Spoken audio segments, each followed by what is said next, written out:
இன்றைக்கி நம்ம பார்க்க போகிறது முட்டை பால் கிரேவி. வாங்க வீடியோக்குள்ளே போகலாம்.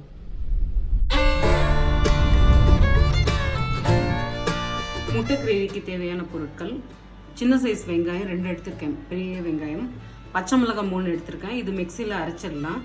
மிளகாத்தூள், உப்பு, கரம் மசாலா, கொத்தமல்லி தூள் 1/2 டீஸ்பூன், முட்டை 2 வேக வச்சதை எடுத்திருக்கேன், இஞ்சி பூண்டு பேஸ்ட்டு, பால் 1 டம்ளர், கொத்தமல்லி. இப்போது நம்ம இதை அரைச்சிக்கலாம். இதை அரைச்சி வச்சாச்சு. ஒரு பேன் இந்த மாதிரி எடுத்துக்கோங்க. கடாய் சூடானவுடனே எண்ணெய் ஊற்றிக்கோங்க. ஒரு தேக்கரண்டி எண்ணெய் சூடானவுடனே நம்ம அரைச்சி வச்சுருக்கோம் இல்லையா வெங்காயம், பச்சை மிளகாய், அதை ஊற்றிடலாம்.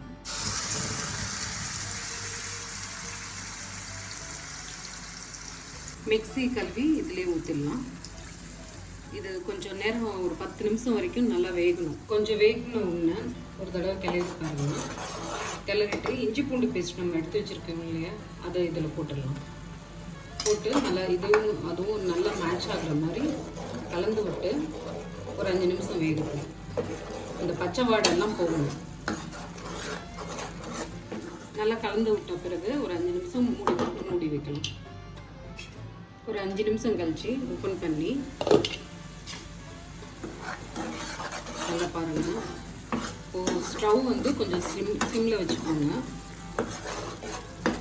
நம்ம எடுத்து வச்சுருக்கோம் பால் இல்லையா, அந்த பாலை இந்த ஸ்டேஜில் ஊற்றணும்.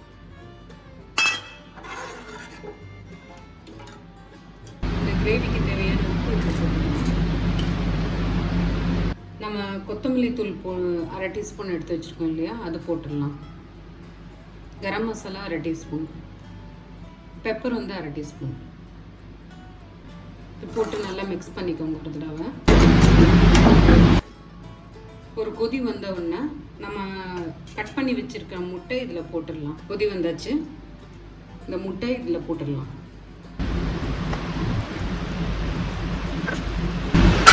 போட்டுட்டு நம்ம வந்து மூடி போட்டு மூடி வச்சிடலாம். ஒரு 10 நிமிஷத்தில் கிரேவி ரெடி ஆகிடும். ஒரு 10 நிமிஷம் கழிச்சு ஓப்பன் பண்ணி பார்க்கலாம். கிரேவி ரெடியாக இருக்கும்.